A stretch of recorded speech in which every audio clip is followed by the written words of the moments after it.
சுற்றுலா பிரயாணிகளை கையாளுர் என்று சொல்கிறது தற்காலத்தில் கொஞ்சம் கத்தியில் நடக்கிற மாதிரி. பிரவீன், இந்த புலனாய்வாளர்களுடைய பார்வை எப்படி இருக்கிறது? இலங்கையில் எல்லா துறைகளிலும் இந்த புலனாய்வாளர்களுடைய கண்காணிப்பு இருக்கிறது. ஸ்டார்ட் பண்ணக்குள்ளே சொல்லுவேன், you can ask any stupid question to me, but my answer will not be stupid. யாழ்ப்பாண நூலகம் எரியூட்டப்பட்டது எப்பன்றது எல்லாருக்குமே தெரியும். யாரால எரியூட்டப்பட்டதுன்னு தெரியும். அந்த குறித்த தங்கச்சிக்கு வயசு 21 வயசு இருக்கு, ஆஸ்திரேலியாவில் இருக்கிறாங்க, சௌரமொழி பேசுகிறாங்க. அப்போ அவன் என்னட்ட கேட்டது லைப்ரரிக்கு முன்னால் வைக்க, ஐயா ஏன் இதை எரிச்சாங்க, யார் எரிச்சுன்னு சொன்னால் தமிழில் விடுதலை புலி எரிச்சுன்னு சொல்லப்படுது. நான் பிறந்த இடத்துல வேலை வாய்ப்பை கொடுக்க வேணும், இந்த இடத்தை முன்னேற்ற வேணும் என்ற ஒரு முனைப்போடு வந்தேன். நான் இங்கே இருக்கிற இந்த குறித்த திணைக்களங்கள் நிறுவனங்கள் இந்த 2 வருஷத்தை அநியாயமாக்கி, நீங்கள் வெக்கேஷனுக்கு உங்களோட தாய்நாட்டுக்கு வாரீங்க, விடுமுறையில் தாய்நாட்டுக்கு வார நேரம் நீங்கள் இங்கே வந்த உடனே உங்களோட மொழிப்பேரனுடைய பார்வையும் தெற்குக்கு போவோம் அல்லது சென்ட்ரல் மத்திய மலைநாட்டுக்கு போவோம், அங்கே போனால் தான் கூடாக இருக்கும். முதல்ல உங்களை நீங்களே கேள்வி கொட்டிக்கொள்ளுங்க, வடக்கு கிழக்கில் இருக்கின்ற எத்தனை சுற்றுலா தலங்களுக்கு நீங்கள் போயிருக்கிறீங்க?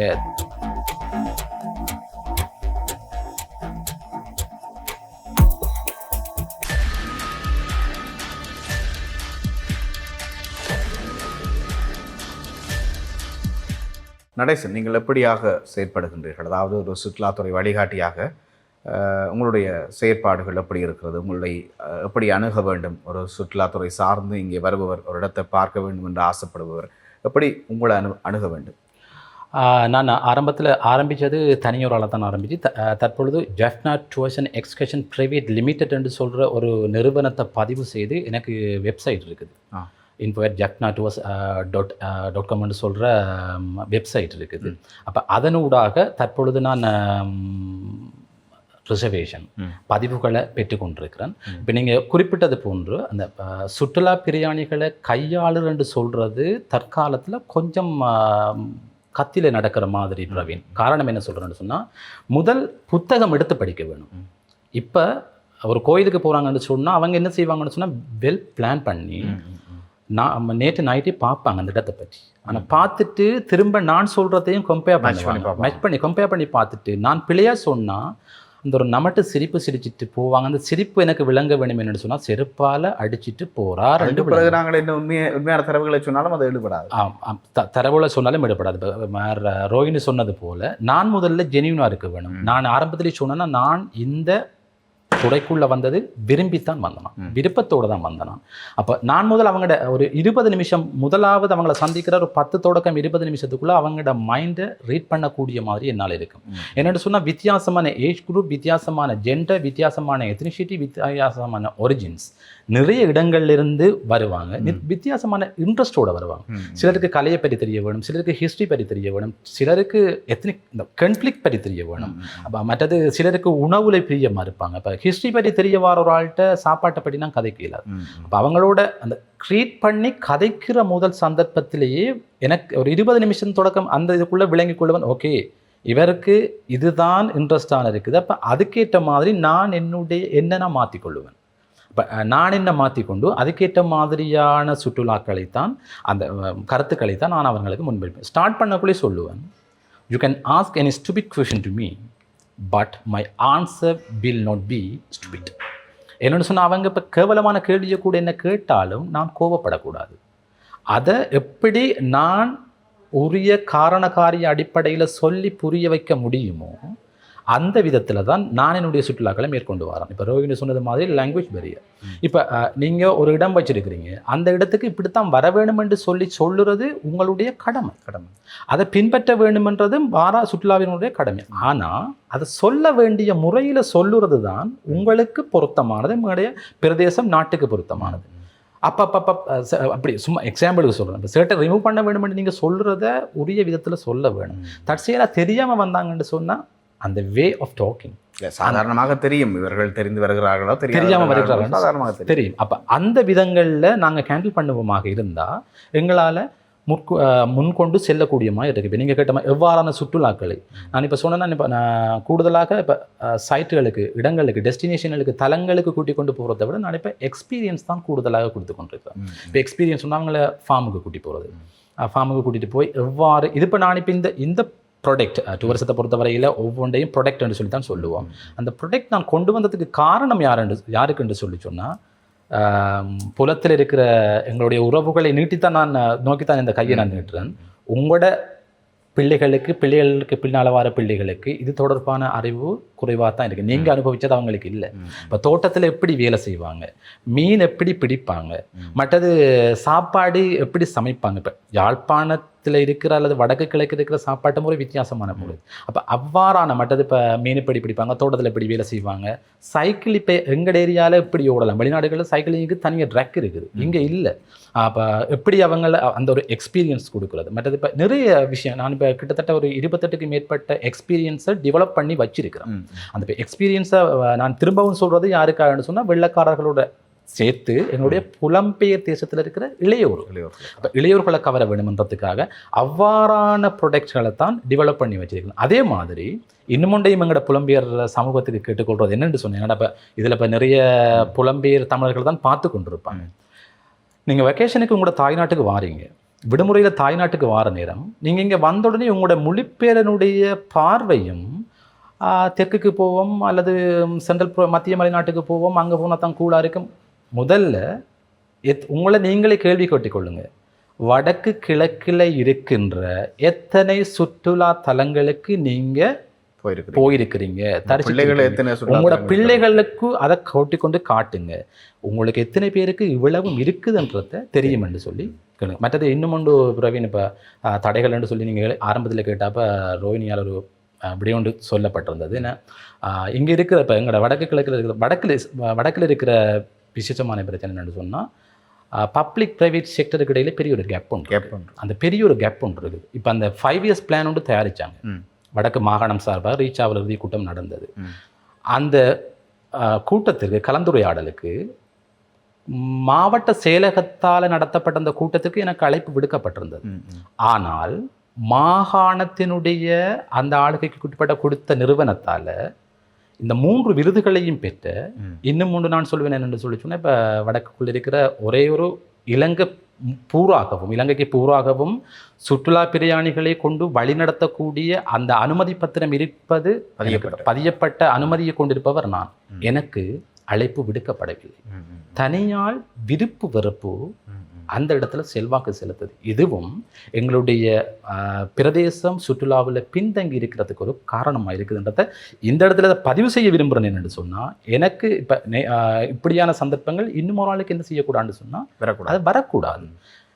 நான் கதைக்கிற கருத்தில் நீங்கள் முரண்படுறதாக இருக்கலாம், ஆனால் நீங்கள் என்னோட முரண்படக்கூடாது.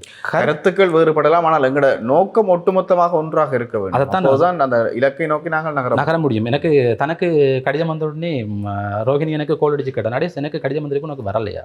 எனக்கு வரல. அப்போ நானும் ஒன்று சொன்னது. அதே மாதிரி நிறைய பேர் கேட்டாங்க, நடேஷ் வரலையா? ஒன்று சொன்னது, எனக்கு வரல. ஆனால் என்னுடைய குரலாக, எங்களது குரலாக உங்களது உள்ளீடுகளும் அந்த 5 year அந்த 5 வருட திட்டத்துக்குள்ள உங்களது உள்ளீடுகளையும் நீங்கள் சேர்த்துக்கொள்ளுங்க. இப்போ நீங்கள் மன்னாரில் ஒட்டுமொத்தமாக நான் இப்போ சொல்கிறேன், மன்னாரில் இருக்கிற இடங்களில் இப்போ அபிவிருத்தி தொடர்பாகன்னு சொன்னால், முதலாவது ஒரு இடத்தை அபிவிருத்தி செய்கிறதாக இருந்த பிரவீன், சுற்றுலா தலங்களை பொறுத்தவரை மட்டும் இல்லை, சாதாரணமாக வாழ்விடம். நாங்கள் இப்போ காணி வாங்கக்குள்ள என்ன பார்ப்போம், காணி வாங்கக்குள்ள அந்த இடத்துக்கு போகிறதுக்கு பாதை இருக்கான்னு சொல்லி பார்ப்போம். அதுக்கு அது ஒழுங்கையாக இருக்கலாம், ஓகே, ஒழுங்கு இருந்தால் அதை பதனிடலாம். இப்போ அந்த இடத்துக்கு போகிறதுக்கு பாதை இருக்கான்றதை பார்த்துட்டு தான் நான் ஏதாவது ஒரு கட்டடத்தை கொண்டாங்க கட்ட வேணும். நான் கட்டடத்தை கட்டி வச்சா பாதை இல்லாமல் கஷ்டப்பட்டு இப்போ என்னட்ட வர டூரிஸ்ட்டையோ ரோஹினிட்ட போகிற டூரிஸ்ட்டையோ நாங்கள் எங்களால் கூட்டி கொண்டு முடியாது, தோளில் வச்சு தூக்கி கொண்டு போயிடாது. அங்கே ஒரு அக்சஸ் ஒன்று இருந்தால் மட்டும்தான் நாங்கள் என்ன செய்யலாம். ஆனால் இங்கே நடைமுறைப்படுத்தப்பட்ட அநேகமான கருத்திட்டங்கள் அந்த அக்சஸ்ன்றதை கவனத்தில் கொள்ளாமல் நடைமுறைப்படுத்தப்பட்டிருக்குதுன்றது ஒன்று. மற்றது நாங்கள் இல்லாததை தான் கூட கேட்டுக்கொண்டிருக்கிறோம், இருக்கிறத மெயின்டைன் பண்ணுற மாட்டா இல்லை. பிரதானமான பிரச்சனை நான் உதாரணமாக சொல்கிறேன், இந்த இயற்கை உபாதை கழிப்பிடங்கள் எங்களிடங்களில் எங்கே சுத்தமாக இருக்குதுன்னு சொல்லி கேட்டால் மிகவும் குறைவு. நிறைய பேர் எங்களுக்கு நிறைய வார சுற்றுலா பிரயாணிகள் செல்லுற இடமாக இருக்கிறது நயனாதீவு, நெடுந்தீவு. அந்த நயனாதீவுலையும் நெடுந்தீவுலையும் இருக்கிற அந்த பேசுபொருளாக்கப்பட்ட குறித்த இறங்குதுறையில் இருக்கிற அந்த கழிவறை சாதாரணமான எங்களாலேயே பயன்படுத்த முடியாமல் இருக்குது. இப்போ வெள்ளைக்காரர்களால் வெஸ்டர்ன் கண்ட்ரியில் ஐரோப்பியர்களால் பயன்படுத்தக்கூடிய மாதிரி இல்லை. இப்போ அவங்கள கூட்டிக் கொண்டு போகிறோம். அவங்க அந்த கழிவறைக்கு உள்ளே போய் வந்ததுக்கு பிறகு நயனாதீவுக்கு போய் சாமி கும்பிட்றதா, நெடுந்தீவுக்கு போய் குதிரையை பார்க்குறதான்றதுலேயே அவங்களுக்கு கொஞ்சம் பிரச்சனையாக இருக்கும். இன்னொரு பிரச்சனையும் இருக்கிறது. அதாவது சாதாரணமாக ஒரு கழிவறையை கூட உரிய முறையிலே அமைக்க முடியாத இந்த இயந்திரங்கள், அரச இயந்திரங்கள் எப்படி சுற்றுலாத்துறை வடிவமைக்க போகிறது? எனக்கும் அது இருக்குது. நிறைய காசை செலவழித்து எங்களுடைய மாகாண சபைக்கு ஆளுகைக்கு உட்பட்ட அந்த நிறுவனங்களால் நிறைய காசை செலவழித்து கட்டப்பட்டிருக்குது. ஆனால் அது பொருத்தமான விதத்தில் அது கையாளப்படுதா, பரிபாலனம் செய்யப்படுதான்னு சொல்லி சொன்னால் இல்லை. நிறைய இடங்கள் அப்படியே கையாளப்படாமல் பரிபாலனம் செய்யப்படாமவே இருக்குது. இன்னும் அந்த டிமாண்ட் அண்ட் சப்ளை என்று சொல்லுவோம். இப்போ யாழ்ப்பாணத்துக்குள்ள ஒரு இடத்துக்கு கழிவறை தேவை என்று இருக்கிற இடத்தை புறக்கணித்து கொண்டு இன்னும் ஒரு இடத்துல யாழ்ப்பாணத்திலிருந்து ஒரு 30 கிலோமீட்டர் தூரத்தில் இருக்கிற ஒரு இடத்துல கொண்டு கட்டுறதும் பொருத்தம் இல்லை தான். அப்போ நான் இது என்ன சொல்ல வரேன்னு சொன்னால், எங்கே தேவையாக இருக்குதோ அந்த இடத்துல கொடுக்க வேணுமென்றதையும் சொல்ல வரேன். அப்போ இவ்வாறான வழிமுறைகளை, உத்திகளை அந்த நான் இப்போ சொன்ன பப்ளிக் ப்ரைவேட் செக்டருக்கு அந்த இடைவெளியை பூர்த்தி செய்ய வேணும். மற்றது இன்னும் ஒன்று என்னென்னு சொன்னால், ப்ரைவேட் செக்டரும் அந்தளவுக்கு ஆத்ம திருப்தியோட ஆத்மார்த்தமாக செயற்படுகின்றார்களா என்று கேட்டால் ஏனைய பிரதேசங்களோட ஒப்பிடக்க இல்லை என்று சொல்லத்தான் சொல்லலாம். பூனைக்கு ஜார் மணி கட்டுவது இங்கே பிரச்சனை தான். எல்லாரும் கதைப்பம் இன்றைக்கு நானும் கூட இப்போ இதில் கதைக்கிறேன். இப்போ உங்களோட நான் இப்போ கதைச்சு கொண்டிருக்கிறேன். இப்போ என்னிடம் இருந்த பங்களிப்பு கேட்குற நேரம் தான் என்னால் கொடுக்க முடியுமே தவிர அதுக்குரிய சந்தர்ப்பங்கள் இங்கே வழங்கப்படுதான்னு சொன்னால் இல்லை. நிறைய சங்கங்கள், அமைப்புகள் நாங்கள் பிரிந்து தான் நிற்கிறோம். அமைப்பாக ஒன்றாத்திரல்ல, பிரிந்து நிற்கிறதால நிறைய சங்கங்கள், அமைப்புகள் தோற்றம் பெறுகின்றது. ஆனால் அது செயற்பாட்டளவில் ரோகிணி சொன்ன மாதிரி 26 பேர் தன்னோட பயிற்சி எடுத்தார்கள். இப்போ 4 பேர் 5 பேர் தான் ப்ராக்டிஸில் இருக்கிறாங்க, ஆக்டிவாக இருக்கிறாங்க. இப்போ நிறைய சங்கங்கள், அமைப்புகள் தோற்றம் பெறுது. மற்றது நிறைய விடயங்களை பார்த்தீங்கன்னு சொன்னால் கருத்தரங்குகள் நடக்கும், பயிற்சி பட்டறைகள் நடக்கும். என்னத்துக்காக நடக்கும் என்று சொன்னால் சான்றிதழ் பெறுவதற்காக கொஞ்சம் பேர் போவாங்க. இருக்கிற அந்த நெறியை முடிக்க வேண்டுமென்றதுக்கு கொஞ்சம் பேர் முனைப்பாக இருப்பாங்க. அப்போ அவ்வாறான அந்த குறுகிய மனம் எங்கள்கிட்ட முதல்ல இல்லாமல் போக வேணும். அதோட அந்த ஆத்மார்த்தமாக நாங்கள் செயற்பட வேணுமென்றதும் என்னுடைய எதிர்பார்ப்பாக இருக்குது. நீங்கள் இப்போ கேட்ட கேள்விக்கு என்னோட விட சரியானது எனக்கு தெரியல. சரி, தொடர்ந்து பேசுவோம். ரோஹிணி, உங்களை ஒரு வெளிநாட்டு பயணி புலம்பெயர்ந்த உறவோ அல்லது எங்களோட மண்ணை பார்க்க வேண்டும், வரலாற்று இடங்களை பார்க்க வேண்டும், சுற்றுலாத்துறை சார்ந்த இடங்களை பார்க்க வேண்டும் என்று சொன்னால் உங்களை எப்படி தொடர்பு கொள்வது? ஏற்கனவே வந்து போனவர்கள் மூலமாக என்னை தொடர்பு கொள்ளலாம். புதிதாக வருகின்றவர்கள் உங்களை எப்படி அணுகுவது? அதாவது வந்து என்னை பற்றி ஒரு நட்பெயர், ரெப்யூட்டேஷன், சில பேர் ட்ரிப் அட்வைசர் இருப்பாங்க. மன்னாரில் பார்த்தீங்கன்னா எல்லா ஹோட்டல்ஸ்லேயும் என்னுடைய நம்பர் அங்கே வர்றவங்களுக்கு. இப்போ இந்த காணொலியை பார்த்து கொண்டிருப்பவர்கள் எப்படி உங்களை அணுகுவது? அதாவது வந்து மன்னாரில் மாத்திரம் இல்லை, நிறைய டூர் கம்பெனிஸில் இந்த நம்பர் இருக்குது. நடேசன் ஊடாகவும் அந்த தொடர்புகளை ஏற்படுத்தலாம். தொடர்பு எனக்கு வருது. நாங்கள் 2 பேரும் நல்ல நண்பர்கள் கூட நிறைய விஷயங்களை கதைச்சு கொள்வோம் இதை பற்றி. இன்னொரு விஷயத்தையும் சொல்லணும், நடேசன் சொன்னது போல் துறை சார்ந்த வல்லுநர்கள் இந்த சுற்றுலாத்துறையை உண்மையிலேயே மேம்படுத்தணும்னு சொன்னால் இந்த திட்டங்களை வகுக்கிற போதாலும் அப்படியாலும் இது சம்பந்தமான நிறைய அறிவுள்ளவர்கள் அதில் உள்வாங்கப்படும். ஏன்னா அவர்களுக்கு தான் தெரியும். நடேசன் சொன்னது போல இப்போ நாங்கள் தான் அவங்களோட ஒரு நாள் முழுக்க அவங்க வந்து ஒரு ஹோட்டலில் போய் சாப்பிட்றதுக்கு, நித்திர கொள்றதுக்கு இருக்கிற நேரத்தை விட எங்களோட தான் கூட நேரம் நாங்கள் சுற்றுலாவுக்கு போகிற நேரம் இருக்கிறாங்க. நிறைய விஷயங்களை கேட்குறாங்க. அவங்க கேட்குற கேள்வியில் உண்மையிலேயே பார்த்தீங்கன்னா இடங்கள் சம்பந்தமான வரலாறு மாத்திரம் இல்லை, சில அரசியல் விஷயங்கள், நிறைய விஷயங்களை எங்கள்கிட்ட வந்து கேட்பாங்க. இந்த புலனாய்வாளர்களுடைய பார்வை எப்படி இருக்கிறது? இலங்கையில் எல்லா துறைகளிலும் இந்த புலனாய்வாளர்களுடைய கண்காணிப்பு இருக்கிறது. கண்டிப்பாக சுற்றுலாத்துறையிலும் இருக்கும் என்று நான் நினைக்கிறேன். என்ன மாதிரி இருக்குது புலனாய்வு துறையினுடைய கண்காணிப்புகள்? ஆரம்பத்தில் வந்து இந்த வேலைக்குள்ளே நான் வந்தபோது என்னையும் 2 பேர் சந்தித்திருந்தார்கள். ஆனால் வந்து அவர்கள் என்னிட்ட வந்து சொன்னது, என்ன மாதிரியான விடயங்களை நீங்கள் உங்களுக்கு வர சுற்றுலா பயணிகளுக்கு சொல்கிறீங்க. வரலாறு என்று சொல்லும்போது எல்லா வரலாறுமே அவங்க சொல்லப்படணும். நான் வந்து அவர் கேட்குற கேள்விக்கு அந்த இடத்துல பதில் சொல்ல வேண்டிய ஒரு தேவை எங்களுக்கு இருக்குது. நாங்கள் இங்கே அறிஞ்சு வச்சிருக்க சில விடயங்களை அவர்கள் கேட்கறதுக்கு ஏற்றவாறு சொல்ல வேண்டிய தேவை இருக்கிறது. நீங்கள் பகுத்து சொல்லுவீங்களா? சிங்கள மக்கள் இப்படியான ஒரு புரிதலோடு இருக்கிறார்கள், தமிழ் மக்கள் இந்த இடம் சார்பாக இப்படியான ஒரு புரிதலோடு இருக்கிறார்கள் என்று பகுத்து சொல்லுகின்றீர்களா? இடங்கள் சார்பான புரிதல்கள், எங்களுடைய வரலாறு சார்பான புரிதல்கள் அதை பகுத்து சொல்லக்கூடிய மாதிரி இருக்கு.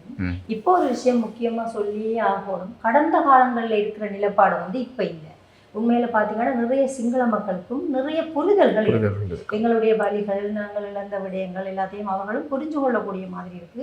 உண்மையிலேயே ஒரு அண்டர்ஸ்டாண்டிங்கோடு தான் இங்கே வரவங்க எல்லாருமே இப்போ இருக்கிறாங்க. இப்போ பார்த்தீங்கன்னா கடந்த காலங்களில் இருந்த அளவுக்கான ஒரு பாரிய நெருக்கடிகள் இல்லை. அதுக்கு நிறைய காரணங்கள் இருக்குங்கிற தமிழ் பிள்ளைகள் சிங்கள யூனிவர்சிட்டிகளில் அந்த பக்கம் திருப்பூர்களில் போய் படிக்கிறாங்க, அங்கே இருந்து யாழ்ப்பாணத்துக்கு வராங்க. இனி வார ஜென்ரேஷனில் வந்து இந்த பிரச்சனைகள் இல்லாமல் போய் ஒரு நல்ல சுமூகமான ஒரு உறவு ஏற்படக்கூடிய சூழல் இப்போவே இருக்கிறது தான் சொல்வேன். பெரிய அளவில் கன்ஃப்ளிக்ட் அப்படின்னு நான் ஃபேஸ் பண்ணுவேன். இந்த விடயம் சார்பாக உங்களுடைய பார்வை எப்படி இருக்குது? இந்த புலனாய்வாளர்களுடைய செயற்பாடுகள் சார்ந்து உங்களுடைய துறைக்குள்ள ஆதிக்கங்கள் இருக்குதா? ஆமாம், எந்த ஒரு துறையையும் புலனாய்வாளர்கள் தங்களுடைய வேலைகளை செய்து கொண்டு தான் இருப்பார்கள். அவர்களை குறை கூடுவதற்கு எனக்கு எந்த விதமான முகாந்திரமும் இல்லை, உங்களுக்கும் இல்லை. காரணம் அவர்கள் தங்களுடைய பணியை செய்கின்றார்கள். இல்லை, அதில் ஏதாவது இப்போ உங்களை போன்று பணியாற்றுகின்றவர்கள் விசாரணை செய்யப்படுகிறார்களா, அல்லது உண்மையான அந்த தங்களுடைய வரலாறுகள் சொல்லப்பட வேண்டும், உண்மையான வரலாறுகளை சொல்லுகின்ற இடங்களில் மறுப்புகள், இப்படியான விஷயங்கள்? என்னுடைய அனுபவத்தில் இப்போ என்ன பின்தொடர்ந்ததாக நேரடியாக பின்தொடர்ந்ததாக நான் இதுவரைக்கும் அறியவில்லை. ஆனால் சில சந்தர்ப்பங்களில் யாராவது வந்து போயிருக்கலாம். அந்த குறிப்பிட்ட துறையிலே பணிபுரிவர்கள் யாராவது சுற்றுலாவிகளை கொண்டு வருபவர்களாக அல்லது பயணிகளாக கூட வந்து போயிருக்காங்க. அந்த பயணிகளாக வாழறது ஒரு பிரச்சனை இருக்குது. நான் கூடுதலாக அந்த உள்நாட்டு சுற்றுலாவிகளுடன் நான் வேலை செய்கிறது கொஞ்சம் குறைவு. இந்த குறைவு காரணம் என்ன என்று சொல்லி சொன்னால், இப்போ சில வேளை இப்போ இந்த நிதி சம்பந்தப்பட்ட பிரச்சனை ஒன்று இருக்குது. இப்போ என்னுடைய தொகைக்கும் அவர்களுடைய தொகைக்கும் பேலன்ஸ் பண்ண முடியாமல் இருக்கு. அப்போ அவ்வாறான பிரச்சனைகளால் இருக்குது. ஆனால் வெளிநாடுகள் மூலமாக எனக்கு கிடைக்கின்ற ரிசர்வேஷன் அதன் மூலமாக சில வழி வந்து போயிருக்கலாம். ஆனால் இன்று வரைக்கும் நான் இந்த சுற்றுலா தொழில்துறைக்குள்ளே இருக்கிறதுக்கு நான் இப்போ பேர் குறிப்பிட்டு சொல்ல வேண்டும் என்று சொன்னால், நான் ஆரம்பத்தில் குறிப்பிட்டது மாதிரி என்னுடைய நண்பன் கபிலன், அடுத்தது குலசிங்கம் வசீகரன் சொல்லி மாக்கோசா கிரீன் என்று சொல்லி ஒரு ஹோட்டலை வச்சிருக்கிறார். அவர் நிறைய அமைப்புக்குள்ளேயும் இருக்கிறார். அவருடைய வழிகாட்டல். அது தவிர ஒரு திண்ணை விருந்தினர் விடுதியினுடைய முன்னாள் பொது முகாமையாளர் நோமன் டியோக் என்று சொல்லி அவர் குறிப்பிட்ட ஆக்கள். அது தவிர முற்றுமுழுதாகவே நான் இந்த துறைக்குள்ள நிற்கிறதுக்கு காரணம் சகோதர மொழி பேசுகின்ற என்னுடைய சகோதரர்கள் தான். அவர்களால் தான் நான் இதில் நிற்கிறேன். இப்போ இங்கே வடக்குக்குள்ளே இருந்து சில வேளை எனக்கு தகவல் கிடைக்காது, ஆனால் கொழும்புல இருந்து எனக்கு தகவல் கிடைக்கும். மச்சான், இப்படி ஒரு ப்ரோக்ராம் நடக்க போகுது, ஆனால் உண்ட பேர் இதுக்குள்ளே காணலை, ஏன் உண்ட பேர் எடுக்கலை, நீ இதுக்கு வாரியான்னு சொல்லி கேட்பாங்க. அப்போ அந்த ஒரு சந்தர்ப்பத்தால் வரலாறு மாற்றி சொல்ல வேணும் என்று சொல்லி சொன்னால் பிரவீன், நான் அந்த இடத்துல இருந்தே அந்த நிறுவனத்தை விட்டு வெளியேறிடுவேன். ஒன்று சொல்லுவேன். இப்போ அதை நான் சம்பவங்கள் நடந்திருக்காங்க. எனக்கு முரண்பட்ட சம்பவங்கள் நடந்திருக்குது. யாழ்ப்பாண நூலகம் எரியூட்டப்பட்டது எப்பன்றது எல்லாருக்குமே தெரியும். யாரால எரியூட்டப்பட்டது என்று தெரியும். அந்த குறித்த தங்கச்சிக்கு வயசு 21 வயசு. இப்போ ஆஸ்திரேலியாவில் இருக்கிறாங்க, சௌரமொழி பேசுகிறவ. அப்போ அவள் என்னட்ட கேட்டது லைப்ரரிக்கு முன்னால் வச்சா, ஐயா ஏன் இதை எரிச்சாங்கன்னு சொல்லி. யார் எரிச்சேன்னு சொன்னால் நம்ம தமிழில் விடுதலை புலி எரிச்சேன்னு சொல்லி சொல்லப்பட்டிருக்கு. அப்போ அவர்களுக்கு சொல்லப்பட்டிருக்கு. அப்போ நான் அதுக்கு விட சொல்ல சிரிச்சேன். சிரிச்சுட்டு கேட்டேன், ஏன் அவங்க எரிச்சிருக்க வேணுமென்று நினைக்கிறீங்க என்று சொல்லி கேட்க, இல்லை எங்களுக்கு அப்படி தான். அப்போ சொன்னேன், இல்லை அப்படி இல்லை, எரிக்கப்பட்டதை நீங்கள் இப்போ கூகுள் பண்ணி பாருங்கள். அப்போ அவங்களுக்கு அது மனிப்புலேட் பண்ணப்பட்டிருக்குது, மிஸ்கைட் பண்ணப்பட்டிருக்காங்க, இப்படியான பிரச்சனைகள். இப்போ சில விஷயங்கள் என்னென்னு சொல்லி சொன்னால் பிரவீன், இப்போ வரலாற்றுலையும் கூட வரலாற்றுக்குள்ளே எந்த இடத்துல மதத்தை கொண்டு திணிக்கிறதுக்கு முற்படுறோமோ அந்த இடத்துல பிரச்சனை வருது. இப்போ நீங்கள் ஆரம்பத்தில் குறிப்பிட்டது போல நிலாவரை, அதே மாதிரியாக இப்போ யாழ்ப்பாணத்தில் இந்த பிரச்சனைக்குரிய இடங்களாக இருக்கிறது என்னென்று சொல்லி சொன்னால், அந்த சமய திணிப்பு, சமயம் சார்பான திணிப்பை மேற்கொள்கிற நேரம் தான் பிரச்சனையை கொண்டு வருது. அடுத்தது கந்தரோட. இப்போ நான் சொல்கிறது, டாக்டர் ஒரு ஆள் பேட்டி இன்டர்வியூவில் சொல்லியிருக்கிறார், கந்தரோடு சொல்கிறத நீங்கள் ப்ரொனவுன்ஸ் பண்ணுங்க, கந்தரோடு என்று எழுதுங்க. நீங்கள் கதிரோடு சொல்லி எப்போ மாற்ற வலிக்கிறீங்களோ அப்போ தான் மக்கள் என்ன செய்கிறாங்கன்னு சொல்லி ஐயோ எங்கிட்ட இடத்துல பேரை மாற்றுறாங்கன்னு சொல்கிறாங்க. அப்போ பௌத்தம் என்று சொல்கிறது, நான் அடிக்கடி சொல்கிறது, சிங்கள சகோதரங்கள்ட்டையும் சொல்லுவேன், பௌத்தம் என்று சொல்கிறது தனியொரு இனக்குழுமத்துக்குரியதில்லை, தனியொரு இனக்குழுமத்துக்குரியதில்லை தானே. அப்போ பௌத்த மதத்தை பின்பற்றின எங்களுடைய முன்னோர்கள் இருக்கிறாங்க. இப்போ நானும் எனக்கு புத்தருடைய தமிழ் பௌத்தம் பிலோசபி, அந்த மெய்யல் எனக்கு விருப்பம். அவர் எங்கேருந்து தான் அங்கே போனால் அந்த மெய்யல் எனக்கு விருப்பம். அப்போ அப்படியாக அந்த படத்தினூடாக வரலாற்றை படைக்க முற்படுற நேரத்தில் முரண்பாடுகள் வருது. கந்தரோடையில் எனக்கு வந்திருக்குது. இப்போ கந்தரோடையில் வந்திருக்குது, ஏன் வந்திருக்குது என்று சொல்லணும்னு சொன்னால், இப்போ கந்தரோடையில் இருக்கிற அந்த அது ஈமத்தாளிகள் தான் வரலாற்றின் அடிப்படையில் ஈமத்தாளிகள். எனக்கு முரண்பாடு வந்தது என்னென்னு சொல்லி சொன்னால், யாழ்ப்பாண கோட்டையில் நான் வேலை செய்து கொண்டிருக்கிற நேரம் எனக்கு ஆஸ்திரேலியாவிலிருந்து ஜஃப்னா காலேஜில் யாழ்ப்பாண கல்லூரியில் மேத்ஸ் ப்ரொஃபஸராக பணியாற்றின ஒரு ஆஸ்திரேலியன் சிட்டிசன் வந்திருந்தவர். அப்போ அங்கே காட்சிப்படுத்தப்பட்டிருந்த அந்த போஸ்டரை பார்த்துட்டு கேட்டாருன்னுட்ட இது எங்கே இருக்குன்னு சொல்லி. அப்போ நான் சொன்னது கந்தரோடையில் இருக்குது. ஓகே, அதை பற்றி எக்ஸ்பிளைன் பண்ணேன்னா எனக்கு தெரிஞ்சதை நான் சொன்னேன். என்ன இது Buddhist monk died because of food poison. உணவு நஞ்சானதால் 80 பௌத்த பிக்குகள் அங்கே இறந்துருக்காங்க. அவங்க எங்களுடைய நடுகள் வழிபாட்டு முறையோட, தமிழர்களுடைய நடுகள் வழிபாட்டு முறையோடு, அது சிங்கள நடுகள் வழிபாட்டு முறையோடு அது தொடர்பாக இருக்குது. இப்போ தம்புளிக்கு பக்கத்தில் இபன் கட்டுவன்னு சொல்லி மெகாலதிக் பேரியர் சைட் ஒன்றே அப்படி பெருசாக இருக்குது, அவங்க வச்சிருக்கிறாங்க. அப்போ அதை நான் விளங்கப்படுத்துறேன். அப்போ அவர் கேட்டார், இங்கே மேலே இருக்கிறது மெகாலதிக் பீரியட் அல்லது நீ சொல்கிற காலப்பகுதிக்குரியதான்னு சொல்லி என்கிட்ட கேட்டால் நான் ஓமன்ட்டு சொல்லிட்டேன். அதுக்கு பிறகு சூறாவளி ஒன்று அடித்த மாதிரி இருந்தது. மனுஷன் பேச தொடங்கிட்டேன். டூரிஸ்ட்டுக்கு பொய்யான செயலாம் பரப்ப விட நான் யாழ்ப்பாண கல்லூரியில் மேத்ஸ் ப்ரொஃபஸராக 65ஆம் ஆண்டு இருக்கிறேன். அப்போ இது அப்படி இருக்கலைன்னு சொல்லி திரும்ப நானும் எனக்கு படிப்பிச்ச பேராசிரியர் கேட்க அவர் சொன்னார், அவர் சொல்கிறது சரி என்று சொல்லி. இப்போ அந்த இடங்கள் என்ன நடைபெறுதுன்னு சொல்லி சொன்னால், ஒரு சுற்றுலா தலத்தை பற்றி விளக்கம் கொடுக்கறதுக்கு பூரண அறிவுடைய ஒரு ஆள் இருக்க வேண்டும். பூரண அறிவுடைய இருந்தால் தான் அந்த பூரணமான தகவல் போய் சேரும். இப்போ எனக்கு கந்தரோடையில் நடைபெற்ற சம்பவம் என்னென்னு சொல்லி சொன்னால், பூரணமான அறிவுடையவர்கள் பூரணமான கருத்தை வெளிப்படுத்துவதற்கான சுதந்திரமும் இருக்க வேணும், பக்கசார்பற்றவராகவும் இருக்க வேணும். நான் இப்போ தமிழ் ஏரியாவில் இருக்கிற விளங்கப்படுத்துறேன்னு சொல்லுவது நான் எனக்கு மெருகூட்டி சொல்லக்கூடாது. நான் எப்போவுமே நியூட்ரலாக இருக்க வேணும். அப்போ நான் நியூட்ரலாக இருந்தேன்னு சொன்னேன். இப்போ நீங்கள் கேட்டீங்க இப்போ நாய் வளர்க்க உங்களுக்கு தொல்லையா, நான் நியூட்ரலாக தான் இருக்கிறேன். நடந்ததை அப்படியே சொல்லுவேன், நடக்காத இட்டுக்கட்டை சொல்ல வேண்டிய ஒன்று எனக்கு இல்லை. அப்போ நான் ஒரு 6 பேரை கொண்ட இத்தாலிய நாட்டு பிரஜைகளோட சுற்றுலாவிகளோடு நிற்கிறேன். அந்த இடத்துல பஸ்ஸில் இருந்து வந்தாக்கள் உள்ளூர் சுற்றுலா பிரயாணிகள் நிற்கிறாங்க. அவங்களுக்கு அங்கே சொல்லப்படுது என்னென்னு சொல்லி சொன்னால், 80 பிக்குகள் நஞ்சு வச்சு கொல்லப்பட்டார்கள் என்று சொன்னால், அந்த இடத்துல ஒரு பிரச்சனை வருது. அவங்க கொல்லப்பட்டாங்களா செத்தாங்களா? கொல்லப்படுறது வேற, சாகிறது வேற. உணவு நஞ்சாகி சாகிறது வேற, உணவுக்குள்ள நஞ்ச அது நான் விளங்கப்படுறது தவிர. அப்போ எனக்கு அங்கே அந்த இடத்துல வந்த கேள்வி, நீங்கள் சொல்கிறீங்க உணவு நஞ்சானன்னு சொல்லி, அவர் சொல்கிறார் கொல்லப்பட்டோம். ஆனால் நான் படித்தது உணவு நஞ்சானன்னு படித்தது உணவு நஞ்சா. ஆனால் அங்கே விளங்கப்படுத்தி கொண்டு இருந்தது யார்? அவருக்கு அதில் பூர்ணமான அறிவு இருக்கான்னு தெரியாது. அப்போ நான் சொன்னேன், இது ஒரு legend story. According to the legend 80 Buddhist monks were died because of food poison. அவ்வளோ பேரும் தான் அவங்க செத்துருக்குறாங்க, கொல்லப்படலைன்னு சொல்லி. அப்போ அதைத்தான் நான் இப்போ அதில் எனக்கு முரண்பாடு வந்தது. இப்போ முரண்பாடு வந்ததுக்கு பிற்பாடு நான் எனக்கு இல்லை திரும்ப அதுக்கு பிறகு இல்லை இந்த வரலாறு தான் சொல்லப்படும். அப்போ நான் சொன்னது என்ன, எனக்கு இப்படி சொல்ல முடியாது. நான் சொல்லுறதுண்டு நடக்கிறதுண்டு சொன்னால் வித்தியாசமாக தானே பிறகு இருக்கு. இப்போ நான் படித்தது இதைத்தான் படித்தேன். நான் மற்றது இப்போ எனக்கு பொய்யை சொல்லித்தான், நான் படித்ததுக்கு மேலதிகமாக பொய்யை சொல்லித்தான் சம்பாதிக்க வேண்டும் என்று சொல்லி சொன்னால் நான் இந்த வேலைக்கு நான் சொல்ல நான் விரும்பி வந்தேனா, இதுக்குள்ளே நான் வரத்தவில்லை. அப்படி நீங்கள் உங்களுக்கு பொருத்தமான ஆட்கள் இருந்தால் நீங்கள் உங்களை கூட்டிக் கொண்டு போங்க. அதைத்தான் என்னால் சொல்லக்கூடியமாக இருந்தது. அது திரும்பவும் சொல்கிறேன், எங்கவும் அந்த திணிப்புக்கள் வார நிலை நானாக விலகிக் கொள்வேன், முரண்பட மாட்டேன், நான் விலகிக் கொள்வேன். அப்போ இதுதான் எனக்கு ஏற்பட்ட இது தொடர்பான முரண்பாடுகளாக இருக்கிறது. வரலாற்று திருப்பு என்று சொல்ல போகிறது நீங்கள் சொன்ன மாதிரி, அது இப்போ நாங்கள் ஒரு பக்கத்தில் மட்டும் பிள்ளையை சொல்லி கொண்டு இருக்க இல்லாது. இப்போ நீங்களும் ரோஹிணியும் கருத்து சொன்ன மாதிரி வரலாற்று புத்தகங்கள்லேயே மாற்றங்கள் நிகழ்ந்துருக்குது. இப்போ நான் படித்த நேரம், நான் நினைக்கிறேன் ரோஹிணி படித்த நேரம், நீங்கள் படித்த நேரம், எங்களுக்கு முதலும் தாக்கல் படித்த நேரம் கந்தளாய் குளத்தை கட்டினது குளக்கோட்டன் சொல்லி படிச்சிருக்கோம். ஆனால் இப்போ என்ன 2ஆம் அப்போ மன்னன் சொல்லி படிக்கிறோம். கல்வெட்டு இருக்குது, முன்னே குளக்கோட்டன் மூட்டு திருப்பணியை பின்னே பறங்கி பிரிக்கவே என்ற கல்வெட்டு கூட குளக்கோட்டன் கல்வெட்டு இருக்குது. அப்போ நான் இப்போ என்ன சொல்ல வரேன்னு சொன்னால், அப்போ அந்த புத்தகத்தில் அந்த கரிக்குலம் ஒன்று ப்ரிப்பேர் பண்ணப்படுற நேரம் அந்த குறித்த திணைக்களத்தில் அறிவுடைய துறை சார்ந்தவர்கள் இருந்திருப்பாங்க, எங்களோட அரசியல்வாதிகள் இருந்திருப்பாங்க. அப்போ அந்த நேரத்தில் என்ன செய்திருக்கலாம், அது தொடர்பாக ஒரு விழிப்பை ஏற்படுத்தி அல்லது உரிய விதத்தை கொண்டு போய் சேர்த்திருக்கலாம். இப்போ நாங்கள் கதைச்சு கொண்டு இருக்கிறோமே தவிர செய்கிறமில்லைன்னு சொல்கிறது இப்போ நான் உட்பட எல்லோரும் எனக்குரிய இதாக அதுதான் இருக்குது. இப்போ சில இடங்கள் இப்போ எங்களுக்கு அது எங்களை விட்டு போனதுக்கு பிறகு தான் நாங்கள் அதை பற்றி யோசிக்கிறோமான்னு சொல்லி நான் அதான் இப்போ இந்த புத்தவிகாரை தொடர்பான பிரச்சனைகள் நிறைய இடங்களில் எழுந்து கொண்டிருக்கிறது.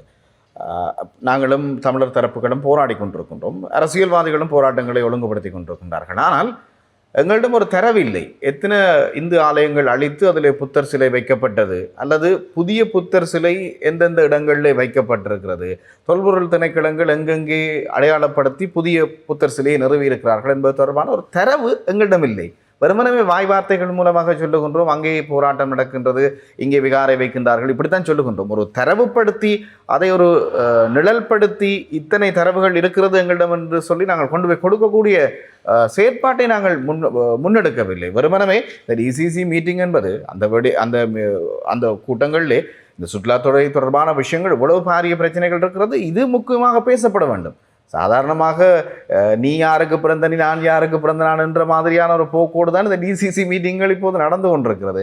ஒருவரை ஒருவர் குறை சொல்லுவதும், அந்த கூட்டத்தை மழுங்கடிப்பதும் நிறுத்துவதும், இப்படியான விஷயங்கள் செய்யப்படுகின்றது. ஒரு ஆரோக்கியமான சமூகத்தை நாங்கள் கட்டியெழுப்ப வேண்டுமாக இருந்தால் முதல்ல நாங்கள் ஆரோக்கியமான சிந்தனைகளை முன்வைக்க வேண்டும். ஆளுமை உடையவர்களை இணைத்து ஆளுமையான சிந்தனைகளை முன்வைக்க வேண்டும்.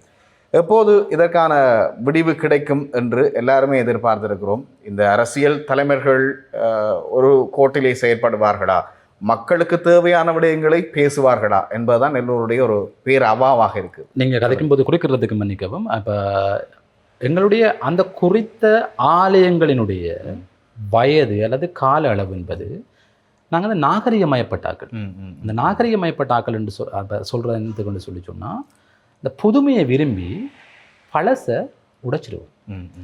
கத்தோலிக்க தேவாலயங்கள் அந்த விதத்தில் நான் பெருமைப்படுவேன். எல்லாத்தையுமே ரெக்கார்ட் பண்ணி வச்சிருப்பாங்க. ஈவன் புனர் நிர்மாணம் செய்கின்றோம் என்ற பேர்ல ஆலயங்கள் பழமையான கட்டிடங்களோ அல்லது அந்த இடங்களோ அழிக்கப்பட்டு கொண்டு போகுது. இப்ப நான் கத்தோலிக்க தேவாலயங்களை ஏன் சொல்றேன்னு சொன்னா, இத்தனையாம் ஆண்டு இத்தனையாம் திகதி இந்த இடத்துல இந்த நேரம் இவ்வளவு பேர் இருக்கக்குள்ள குண்டு இங்க போடப்பட்டது வச்சிருப்பாங்க. ஆனா இப்ப ஆலயங்கள்ல அப்படி இல்லை. புனர் நிர்மாணம் என்ற போர்வையில எங்களுடைய கட்டடக்கலை மரபு இல்லாம போயிடுது. இப்போ நீங்க ஆரம்பத்தில் பார்த்துருப்பீங்க, யாழ்ப்பாணத்தில் எத்தனை கோயில்கள் எங்களுடைய அந்த பந்தல் வடிவமைப்பில் இருந்தது. இப்போ எத்தனை கோயில்கள் அதே வடிவமைப்பில் இருக்குது. எனக்கு தெரிய நல்லூர் வேலுகந்த பிள்ளையார் கோயில், நல்லூரை சுற்றி இருக்கிறதுல நல்லூர் வேலுகந்த பிள்ளையார் கோயிலும் சட்டநாத சிவன் கோயிலும் என்று நினைக்கிறேன், அதே ஆர்கிடெக்சரல் மெத்தடோடு இருக்குது.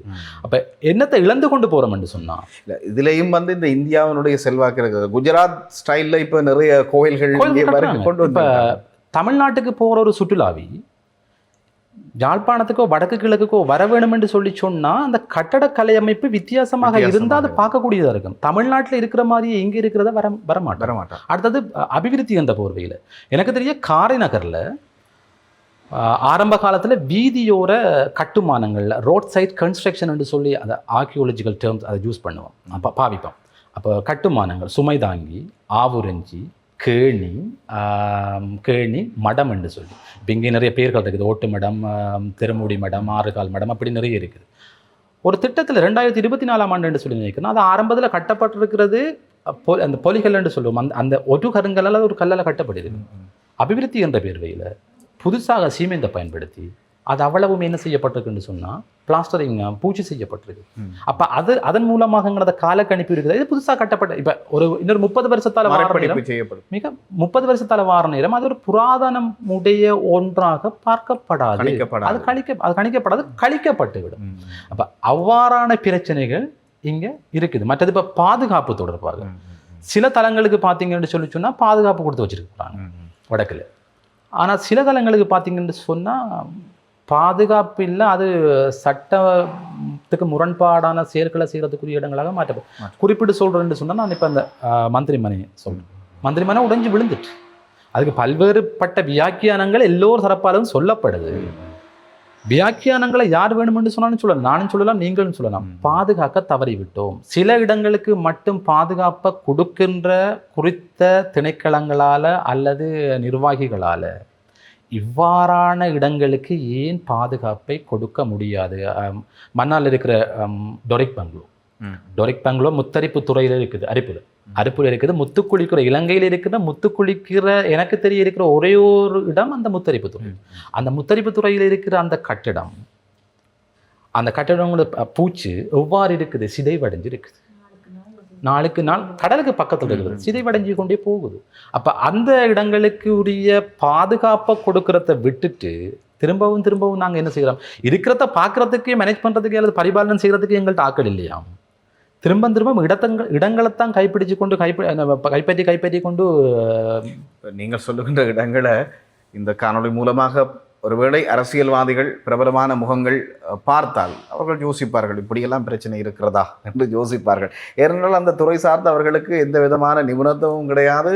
அவர்கள் அங்கு போயிருக்கவும் மாட்டார்கள், போயிருப்பார்கள், இப்படியான பிரச்சனைகளை அவர்கள் உற்று நோக்க மாட்டார்கள். இப்போ முத்தரைப்பு துறைக்கு போய் ஒரு கட்டிடத்தை அங்கே பழமையான கட்டிடம் ஒன்று இருக்கிறது என்று பார்த்துவிட்டு வருவார்கள். அந்த கட்டிடம் என்ன நிலையில் இருக்கிறது என்பதை அவதானிக்க மாட்டார்கள். இப்போ உங்களை போன்றவர்கள் வெளிப்படுத்தினால்தான் அவர்கள் அது தொடர்பான விஷயங்களை இனிமேல் அவதானிப்பார்கள். இறுதியாக நிகழ்ச்சியினுடைய